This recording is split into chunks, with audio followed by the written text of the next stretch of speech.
Congressman Riley Moore. Sir, good to have you on the show today. Hey, John, thanks so much for having me on. Great honor to have you on, sir. This was a big week for Congress. The media, the Democrats, the elitists all said they can't do this. The margins are too slim. The Republicans are going to fail. And you got that big, beautiful bill over the finish line. Tell us how it really happened. John, we got that big, beautiful bill done, and it is a great piece of legislation. It's the biggest tax cut in American history, and we've had doubters and haters through this entire thing thinking there's no way that we could get this done, but the conference came together. Certainly big shout out to our speaker, Mike Johnson, who is certainly batting 1,000 in this, and every time they have said, you can't get this done, we have delivered in the House. Now the bill goes over to the Senate. I certainly don't want to see the bill change in any major manner whatsoever. It has all of the things that we've been talking about: unleashing American energy, border security dollars, securing families and giving them a tax break as well. And not to mention, we cut $1.8 billion, trillion dollars in spending over the next 10 years. So this is a huge win for the American people. And as Speaker Mike Johnson says, might be the biggest thing any of us have ever done. Yeah, the largest permanent tax cuts in history and the largest spending cuts in the history of Congress. That's a pretty good week's work. I know it took actually months of hard work behind the scenes.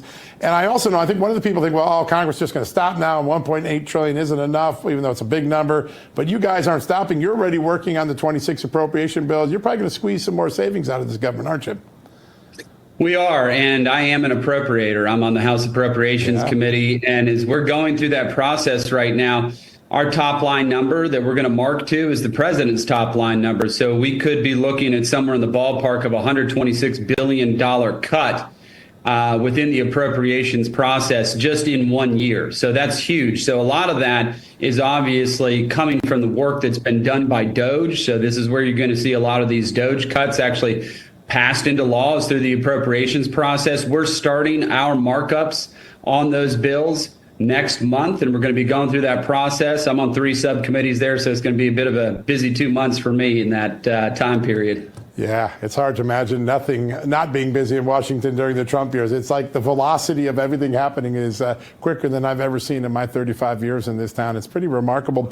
I always enjoy following your social media accounts and the work you do, and I think you've struck onto something that's really, really stark. It's Harvard University's ties to a possible Chinese paramilitary group. Tell us what you've learned and what concerns you so much about this.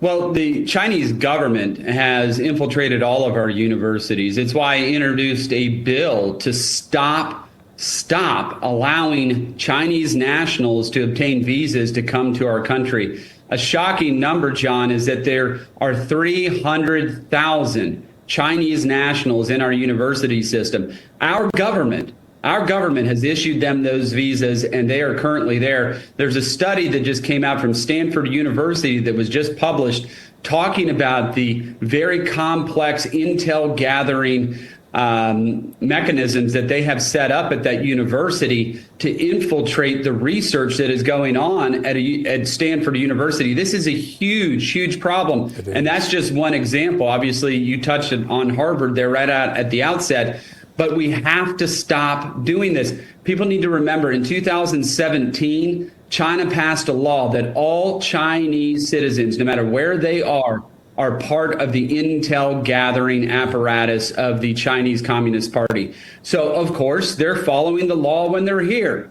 Why do we have them here? We should not be allowing these students to study here in the United States and causing us national security problems back here at home, where they're our biggest near-peer threat in the world.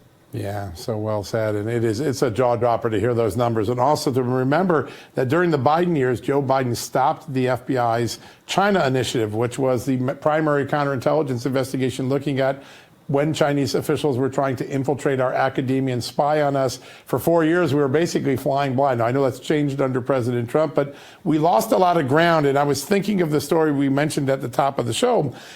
We go through COVID. We come to the, belatedly for some people, but for Republicans early, the recognition that the virus probably leaked out of the Wuhan lab. And then we find out the scientists at the Ag Department thought it was a good idea to send some money to the parent for that lab. And hey, let's research how we can make bird flu more deadly. We learned that this week from Brooke Rollins, our Ag Secretary. Fortunately, she stopped it. But it seems like all of these scientific academic arenas have been infiltrated by China. They absolutely have. And we've heard Secretary Rubio, by the way, he highlighted this in his testimony before Congress of this infiltration that's been going on by the Chinese Communist Party within our university system. And then we pile this on top of this revelation as it relates to Wuhan and bird flu. None of this, unfortunately, is surprising. We have a very strong and virulent deep state that is working, in my view, not in the interest of the American people, but their own. And that is why it's so critical that President Trump is in the Oval Office right now with his cabinet and being able to push back against this. And on your first point, I certainly wouldn't expect Beijing Biden to come in and try to stop the Chinese from infiltrating our university system or our government for that matter, since I think it's been made pretty clear that his family was making money off of them. Yeah, they were pretty well invested in Beijing. You're exactly right. There's a lot of things in the big, beautiful bill that I think people are excited about. Seniors make out great with the new deductions for Social Security. Tip workers make out great with the no tax on tips. Overtime workers make out great. There's a new tax credit for people, or a deduction for the interest on car loans. When you buy an American-made car, all these things are going to stimulate the economy in ways I don't think most economists and even Americans are ready for. Now, there is so much in this bill, and obviously we extended into permanency, right? Permanent tax cuts from the TCJA 2017. But as you highlighted, there's a lot of new great pieces in this bill for the American people and for the working people of the United States.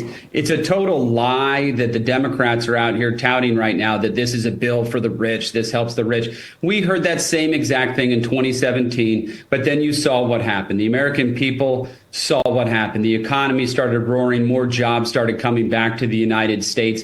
And this is really part of a three-pronged strategy by the administration. It's tax deals, trade deals, and deregulation. And those three things put together is going to put this economy on a rocket ship ride. Yeah, great point. One provision I think people are beginning to talk about, it's not a big deal, but I think it's the first time we've ever seen a true federal car tax, and that is, I think, $150 annual federal tax or fee on cars that are hybrids, and $200 or $250 for electric vehicles. I think the American public just absorbing that. Any worry that that'll create a backlash, or do you think Americans are willing to pay that to get us back on the road right? Well, it's certainly not meant to create a backlash. What it's supposed to do is treat everybody fairly.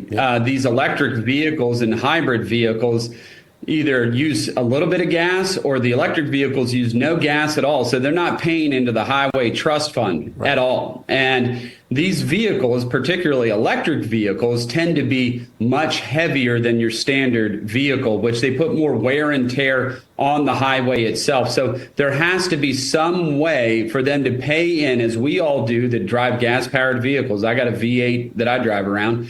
Yep. We all have to have a way to be able to pay into the highway trust fund to be able to upkeep our infrastructure here in the United States. And I think this is a very fair way to do it, since they've not been paying into it at all at this point. Yeah, basically they don't pay the gas tax. That's right, or a little of the gas tax if you're a hybrid. I want to turn to one last subject. You'll get back from the quick Memorial Day break, and then you get right back to work. What do you think is the single most important next priority for the House? The Senate's got to work through its issues, and then they'll send the bill back. But what do you think Congress can achieve in the next 60 days that moves the president and your agenda forward? Well, I think we need to really focus on passing the executive orders that President Trump has issued into law. I think that's a top priority for many of us here in Congress. That's something that we need to get done. And then obviously going through this appropriations process and putting these DOGE cuts into law, that's going to be a big part of that as well. But we have to start moving on these executive orders. I have a piece of legislation on tariffs specifically that is modeled after one of President Trump's executive orders on tariffs, giving him more leverage and ability to negotiate with countries and put us back into a place where we're not only getting free trade, but fair trade around the world and getting rid of that trade deficit. Yeah, that's huge stuff, and I think really exciting, because then future generations or future presidents can't just get rid of this with a swipe of a pen. They're going to have to go through a much arduous practice. So you make all of the Trump revolution more permanent. That's really great stuff, sir. What a great honor to have you on the show.